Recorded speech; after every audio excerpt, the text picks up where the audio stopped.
माहेश्वरी, मंचस्थ कविवर और समक्ष उपस्थित भारत का भविष्य और वर्तमान सभी को अभिवादन प्रेषित करते हुए, मैं जिस तेवर का कवि हूं और श्री बालाजी महाराज के पावन प्रांगण में खड़े होकर मैं चाहूंगा कि मेरे मुख से कोई सूक्ष्म व तीखी बात ना निकले, जिससे इस कार्यक्रम को या इस मंच को ठेस पहुंचे। और क्योंकि एक छोटा सा निवेदन सभी कवियों से है, क्योंकि ये कार्यक्रम बालाजी महाराज के पावन सानिध्य में हो रहा है, तो इस तरीके का विचार करें। विशाल भैया, विकास भैया, विजय भैया और आदरणीय राम कुमार मामा का बहुत बहुत आभार मुझे इस योग के समझने के लिए। मैं जिस तेवर का कभी हूँ उस तेवर में आता हूँ और एक क्षण माँ शारदे के चरणों में प्रेषित करता हूँ, अपने काव्य पाठ की शुरुआत करता हूँ कि करूँ मैं प्रणाम आठों याम हर क्षण माँ तू दया की दृष्टि डाल दे माँ शारदे। कि करूँ मैं प्रणाम आठों याम हर क्षण माँ तू दास पे दया की दृष्टि डाल दे माँ शारदे।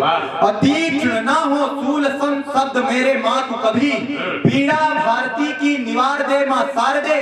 अज्ञान अनुराग पूर्ण परिवेश में भरा हो, दुष्टन की दुष्टता संहार दे मां शारदे। और फिर भी करे आतंक बन देश का कलंक, जन के समक्ष मच फाड़ दे। वाह भाई, क्या बात है, बहुत अच्छे, वाह वाह वाह, बहुत अच्छे, वाह। समक्ष मच फाड़ दे मां शारदे।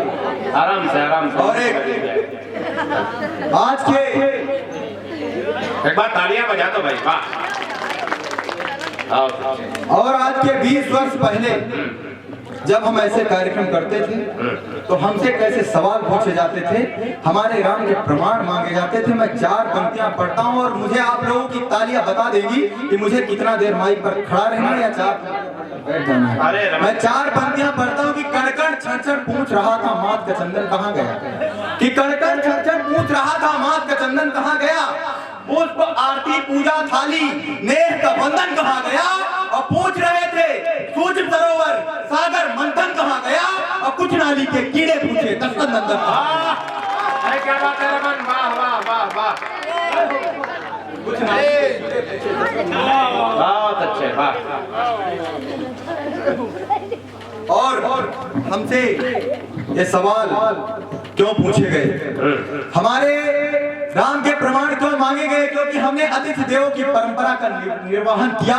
हमने वसुधैव कुटुंबकम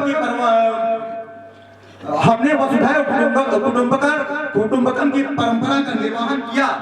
तो मैं पढ़ता हूं कि क्यों हमसे सवाल पूछे गए कि अतिथि देवों की परंपरा से हमने सदा सत्कार किया, नेह का दीपक जलाकर उज्जवल संसार किया, पर भोलेपन में हम सदा भोले सा करते गए और शत्रु भस्मासुर बन हम पर सदा चढ़ते गए।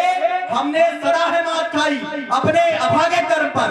अंतिम पंक्ति, और यदि हमने सुना हो तो आप सबका आशीर्वाद मिले कि हमने सदा है मात खाई अपने अभागे कर्म पर। हमने सुनी है गालियां सात्विक सनातन, हमने सुनी है रमन, वाह, क्या बात है, बहुत अच्छा पढ़ रहे हो भाई, वाह, क्या बात सारे कि बंद कर दो जो विरोधी है गलत है सब सारे, वरना तुमको हम दिखा देंगे यहाँ दिन में हितारे।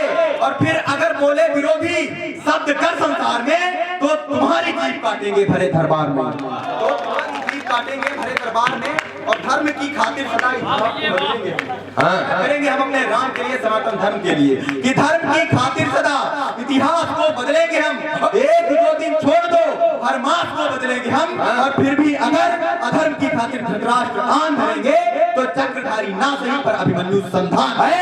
जिंदाबाद, अभिमन्यु संधान करेंगे। हाँ, ऐसे बैठो जैसे पैदा नहीं हुए, कविता सुन रहे हो, सदन नहीं तो ही कर रहे हैं। वाह वाह, नहीं इतने भी ज्यादा बच्चे होते सदन में बैठते, अभी बड़े। हाँ, यहाँ के आदरणीय मामा जी विधायक के चुनाव लड़ते, हल्के नहीं लेने वाला एकदम। तो मैं अपने देश के युवाओं पर बात करता हूँ, युवतियों पर बात करता हूँ। मंच पर कवियत्री के रूप में दीदी मातृशक्ति के रूप में उपस्थित हैं। तब मैं बात करता हूँ कि जब हमारे देश की युवा तरुणाई कुछ मेडल पाने की ख्वाहिश में अधनंगा बदन लेकर मंचों पर आ जाती है और फिर श्रद्धा और अंकिता के शरीर को 35 टुकड़ों में बांट दिया जाता है और हमारे देश की युवा तरुणाई हाथों में मोमबत्ती लेकर सड़क पर आ जाती है और कहती है मैं प्रदर्शन कर रही हूँ। तब मैं एक बात पूर्ण जिम्मेदारी के साथ कह देना चाहता हूँ कि वो प्रदर्शन का आंदोलन का प्रदर्शन का विषय नहीं, आंदोलन का विषय नहीं, प्रदर्शन का विषय है और ये शौर्यता का नहीं कायरता का प्रतीक है। हमारे देश की महारानी पद्मावती जिन्होंने हाथों में चूड़ियां पहनी लेकिन एक हाथ में तलवार भी, शत्रुओं के समक्ष तलवार लेकर उनसे युद्ध किया। तब मैं एक छंद महारानी पद्मावती को समर्पित करता हूँ और अपना पाठ करता हूँ कि रूप राग रंग ढंग सुचिता समाया अंग तन की उमंग को अनंग भी लजाते हैं। रूप राग रंग ढंग सुचिता समाया अंग तन की उमंग को अनंग भी लजाते हैं और शौर्यता समाहित सहस्त्र शस्त्र साधने की साधिका से शत्रु तनभंग हो जाते हैं और रूप की झलक पड़ी कामी की पलक पे तो देखे आक्रांता सब तंग हो जाते हैं और छू न पाए नाखून अग्नि में जलाया खून शर्मसार स्वर सारे तंग हो गए। जिंदाबाद। ये जिनके हाथ खामोश है, एक बार प्रासंगिक पंक्तियां और इस मंच के योग्य पंक्तियां आपके हाथ आकाश में उठ के एक बार जोरदार तालियों के साथ बताएं कि रमन रोचक ने कुछ अच्छी बात कह दी है। स्वागत है भाई, वाह। और अंतिम छंद हमें अपनी बहनों को अपनी माताओं को क्या बनाना है, कैसे संस्कार देने। तब मैं पढ़ता हूँ कि देशभक्ति का जुनून तन में भरा हुआ हो, स्वाभिमान से भरी कहानी होनी चाहिए। अच्छा, देशभक्ति का जुनून तन में भरा हुआ हो, स्वाभिमान से भरी कहानी होनी चाहिए और शत्रुओं के वज्र को क्षण में ही चीर डाले, खून में भी वैसी ही रवानी होनी चाहिए और तन पे हो श्रृंगार, हाथ में हो तलवार, निष्ठा और त्याग की निशानी होनी चाहिए और जज्बा हो लक्ष्मीबाई जैसा बेटियों में यहाँ हर एक बेटी मर्दानी है। जिंदाबाद। पंक्तियां और अपना स्थान। स्वागत है विजय भैया, विशाल भैया, विकास भैया और कमेटी के जितने आयोजक हैं, आयोजक मंडल को मैं समर्पित करता हूं। स्वागत। कि हमारे साथ अक्सर राजनीति होती है, विकास भैया ध्यान से सुने, विशाल भैया ध्यान से सुने।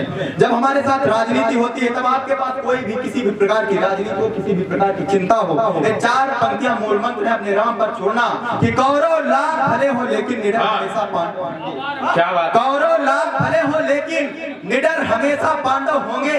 कौन करेगा उसे पराजित जिसके रक्षक माधव होंगे और त्रैलोक के नाथ की महिमा से त्रैलोक के विजेता हारेंगे और चिंता चरणों की रज होगी जब राघव। वाह भाई, जोरदार तालियां, जरा दोनों हाथ उठा के तालियां रमन के लिए हो जाए।